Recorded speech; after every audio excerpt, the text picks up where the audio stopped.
bacaan Al-Quran tersebut. Kau hayati dengan begitu penghayatan yang dalam, sampai bila perlu kau menangis. Bahkan di dalam Al-Quran surah Al-Isra ayat 82, di situ Allah katakan, A'udzubillahi minasyaitonir rajim wa nunazzilum minal Qur'an ma huwa syifa'u wa rahmatul lil mu'minin. Ini jelas sekali Allah katakan. Wa nunazzilum minal Qur'an, dan kami turunkan Al-Quran itu ma huwa syifa'u wa rahmatul lil mu'minin. Ini kata Allah. Dan kami turunkan Al-Quran itu tidak lain adalah sebagai obat, ma huwa syifa'u wa rahmatin, dan rahmat bagi orang-orang yang beriman. Jadi ini Allah yang sudah jamin. Artinya jaminan bahwa sesungguhnya Al-Quran itu adalah syifa'u wa rahmah, ya, lil mu'minin, ya, sebagai obat penawar, ya, daripada segala penyakit sebenarnya, ya. Maka siapapun yang mengalami suatu masalah, siapapun yang memiliki penyakit-penyakit, baik fisik maupun jiwaan, obatnya adalah Al-Quran. Asal dengan keyakinan yang mendalam. Ini yang pertama. Kemudian yang kedua, kata Ibnu Mas'ud, kau bangun di tengah malam, ya, kau dirikan daripada sholat malam. Ini obat yang kedua, hadirin sekalian, ya. Artinya sholat adalah bagian daripada penghilang rasa galau itu sendiri, ya. Dalam Sunan At-Tirmizi, ya, halaman 3549, di situ diriwayatkan bahwa orang yang melaksanakan sholat malam atau bangun di tengah malam kemudian melakukan sholat malam, maka berarti dia adalah orang yang benar-benar mengikuti jalannya orang-orang yang soleh. Orang yang senantiasa melakukan sholat malam, ia akan dihilangkan dari segala penyakit apapun yang diderita. Nah, jadi hadirin sekalian, ya, bagi kita semua yang saat ini, yang hari ini tengah menghadapi kegalauan dalam jiwa kita karena terlalu banyak masalah yang Allah uji dalam kehidupan kita ini, yuk kita coba malam ini kita bangun, kita jalankan sholat malam, zikir, baca Al-Quran, yang pada intinya apapun yang kita lakukan di malam itu dengan amalan-amalan soleh, maka insya Allah kegelisahan yang selama ini kita hadapi akan hilang dengan keyakinan kita kepada Allah Subhanahu wa Ta'ala. Dan yang ketiga atau yang terakhir, hadirin sekalian, obat anti galau yang ketiga, kata Ibnu Mas'ud radhiyallahu anhu, ya, adalah senantiasa menghadiri majelis-majelis ilmu atau majelis ta'lim. Hal ini didasarkan daripada hadis Rasulullah SAW yang diriwayatkan oleh Muslim.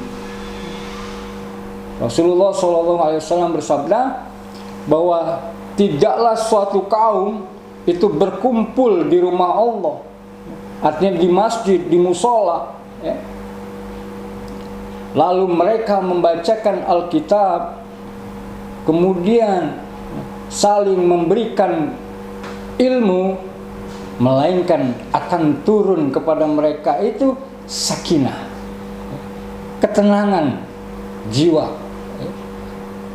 lalu akan dinaungi rahmat Allah Subhanahu wa Ta'ala dan disaksikan oleh para malaikat-malaikat, sekaligus menaungi pula para malaikat-malaikat itu.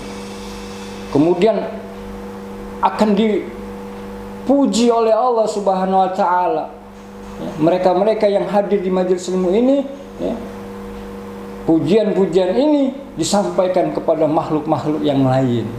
Masya Allah hadirin sekalian.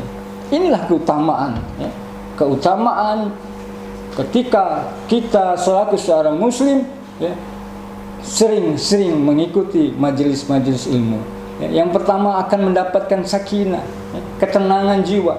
Ya, kita kadang-kadang melihat wajah kiainya aja itu sudah bikin adem, ya, sudah bikin tenang. Ya Allah, kiainya, wajahnya itu. Ya. Gimana dengan ilmu-ilmu yang akan disampaikan? Ya. Inilah yang namanya sakinah. Dan secara tidak langsung, sakinah inilah yang akan menenteramkan jiwa kita ini yang tadinya galau jadi tenang. Ya, walaupun masalah belum selesai, hati tetap tenang. Dan dengan ketenangan inilah yang nanti akan merubah pikiran, membuka pikiran-pikiran kita untuk menyelesaikan masalah-masalah yang Allah berikan. Jadi intinya apa? Wahai jamaah sekalian, ikhwah fillah rahimakumullah, ya, untuk menyelesaikan masalah, kuncinya adalah kita tenangkan dulu jiwa. Maka dengan ketenangan, insya Allah akan terbuka pikiran. Ada ide-ide yang akan datang, akan lahir ketika jiwa tenang untuk memberikan solusi daripada masalah itu sendiri. Ya. Galau hilang, masalah pun lenyap. Ya. Itulah indahnya Islam. Apapun yang Allah uji kepada kita, pasti ada solusi dalam ajaran Islam yang kita anut ini. Maka cintailah Islam, amalkan Islam, hidup tenang, bahagia, insya Allah dunia akhirat. Wallahu muwaffiq ila aqwamit thariq. Wassalamualaikum warahmatullahi wabarakatuh. Alhamdulillah, dakwanya kutipan dari Ustadz Imam Abu Refa tentang galau, ya, gitu. Jadi obat anti galau. Nah, jadi para jamaah yang sudah mendengarkan dakwanya dari Ustadz Imam Abu Refa, yuk sama-sama ambil mana yang baiknya, yang jeleknya dibuang jauh-jauh. Yang baiknya adalah yang galau, ayo dekatkan diri kepada Allah, ya. Yang lebih utama lagi, ibadah dulu terutama, gitu. Kita langsung saja tanya-tanya lagi, ngobrol-ngobrol lagi bersama Ustadz Imam Abu Refa. Alhamdulillah, Ustadz Imam tadi dakwanya, ya, galau ya. Sebenarnya saya juga galau loh, Pak. Sama.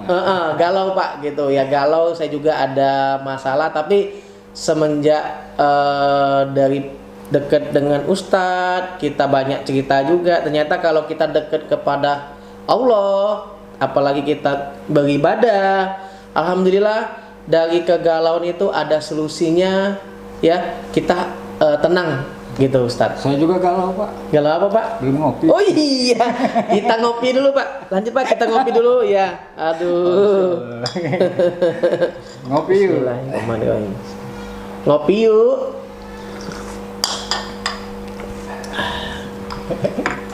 Oh, pikiran saya galaunya apa? Galau belum ngopi yuk, katanya. Obrol perkara iman, gitu ya, gitu. Tapi saya udah Pak, makanya gitu, dari untuk para jamaah yang pengen atau mau bertanya, silakan langsung komentar. Nanti kita akan menjawab pertanyaan-pertanyaan para jamaah, ya. Betul ya, Pak, ya.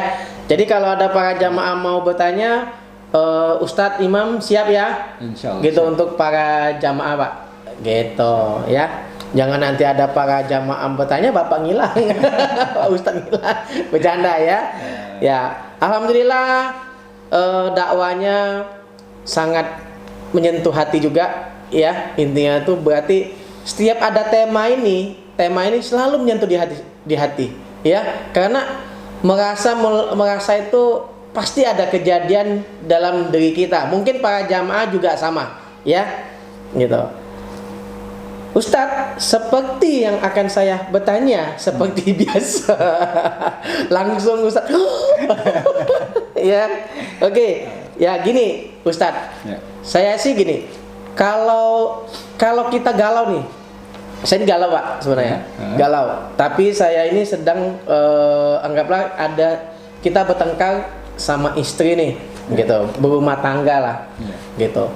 Baiknya seperti apa sih, Pak, untuk menghadapi di dalam rumah tangga ini, kegalauan ini, solusinya gimana ya, Pak ya?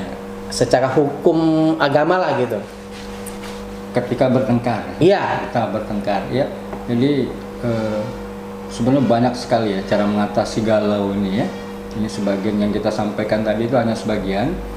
Nah, dalam kasus ketika kita bertengkar dengan suami istri, maka Rasulullah pun Islam dalam hal ini Rasulullah SAW sebagai panutan kita itu pun memberikan semacam solusi-solusi. Ketika terjadi seperti ini, maka kata Rasulullah, jika engkau dalam keadaan marah, segera ambil air wudhu.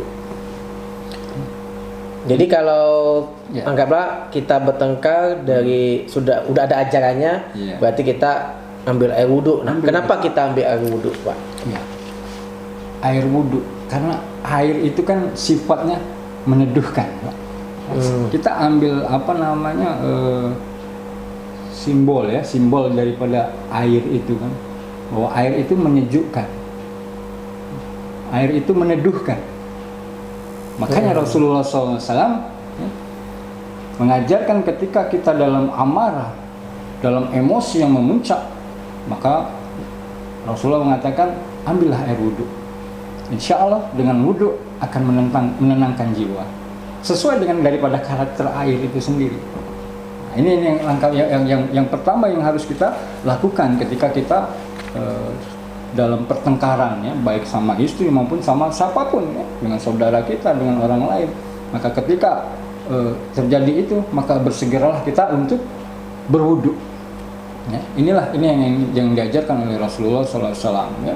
Lalu kemudian, ya, kalaupun masih seperti itu, ya, beristighfar, terus beristighfar. Ya. Maka insya Allah, ya, semua pertengkaran itu akan terhindari, Pak.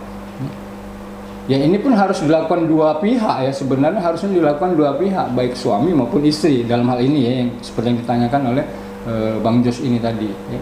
Maka insya Allah itu pun akan menjadi solusi, akan menghindari daripada pertengkaran yang lebih hebat lagi, Pak. Gitu. Jadi saya ambil kesimpulannya, ya. Jadi kalau kita ada pertengkaran, baik itu dari suami istri, baik itu dari teman atau saudara, menenangkan diri, habis itu kita ambil air wudhu. Bukan hanya air wudhu untuk sholat ya, Pak ya? Betul. Ustadz ya? Iya. Gitu. Berarti intinya semuanya bisa dilakukan untuk air wudhu. Jatuhnya jadi air itu suci ya, Pak ya? Ustadz ya. Jadi begitu untuk para jamaah. Jadi kalau ada masalah atau lagi ada bertengkar dengan suami istri, lebih enak kita meredamkan diri dulu, terus kita menjernihkan pikiran, terus kita ambil air wudhu, tapi biar menghilangkan masalah. Gitu, biar tenang ya Pak Ustadz ya. Menenangkan gitu, menghindar masalah bahasanya gitu, ya. Gitu. Berarti saya dapat juga nih ilmunya. Berarti kalau saya bertengkar dengan istri, tapi kita harus sebagai seorang laki-laki kita menghindar dulu, menenangkan diri dulu, habis itu kita ambil air wudhunya. Seperti itu para jamaah. Apalagi kalau sama istri, Pak. Setelah itu ajak aja ke shopping, ke pasar itu belanja. Ustadz bisa aja pleset sedikit gitu ya. Jadi ujung-ujungnya biar agak istrinya agak tenang, beli emas langsung ke pasar gitu ya. Itu aman, masalah aman. Itu hanya plesetan saja ya para jamaah ya, biar nggak tegang gitu. Terima kasih kepada Ustadz Imam Abu Reva yang sudah memberikan ilmu yang sangat luar biasa kepada para jamaah juga. Dan untuk para jamaah, dipersilakan yang mau bertanya, silakan di komentar di kolom ya yang sudah ada di bawah ini, yang sudah ada di bawah ini ya. Oke, saya Jos Jaima mengucapkan terima kasih. Assalamualaikum warahmatullahi wabarakatuh. Ngopi yuk, ngobrol perkara iman.